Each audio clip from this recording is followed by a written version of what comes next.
सकाळ 9टा बेले गोटे इनफॉरमेशन मिलिथिला गोलाहांडी ग्राम निकट रे गोटे बुदामूले जनकर मिडिल एज महिला मृतदेह पड़िथिवार खबर पाई आम पुलिस टीम इमिडिएटली स्पॉट को जाइथिले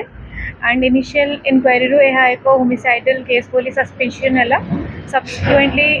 डिसीज का भाई का रिपोर्ट अनुसार Daspalla PS case number 139 dated 4 जून 2026 अंडर सेक्शन 103 क्लॉज 1 भारतीय न्याय संहिता हिसाब से एक केस रजिस्टर है। इन्वेस्टिगेशन समय जना पड़ा कि डिसीज एवं अक्यूज पर्सन परस्पर संपर्कीय चिन्हारे थिले से दिन इंसिडेंट दिन मध्य फाइनेंशियल मैटर को लेकिन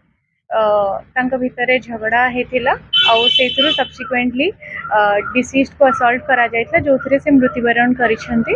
को लेकिन आमर पुलिस टीम फॉर्मेशन है गोटे साइंटिफिक टीम तनाघना क्राइम सीन को भल से इन्वेस्टिगेट करके एविडेंस मिला एवं आमर टेक्निकल टीम आ पुलिस टीम साहाय्य अनुसार आम अक्यूज को अप्रिहेंड करूँ एवं आज कोर्ट चालान करूँ। मेयर इन्वॉल्वमेंट अच्छी ना सिंगल अच्छी सर तद नहीं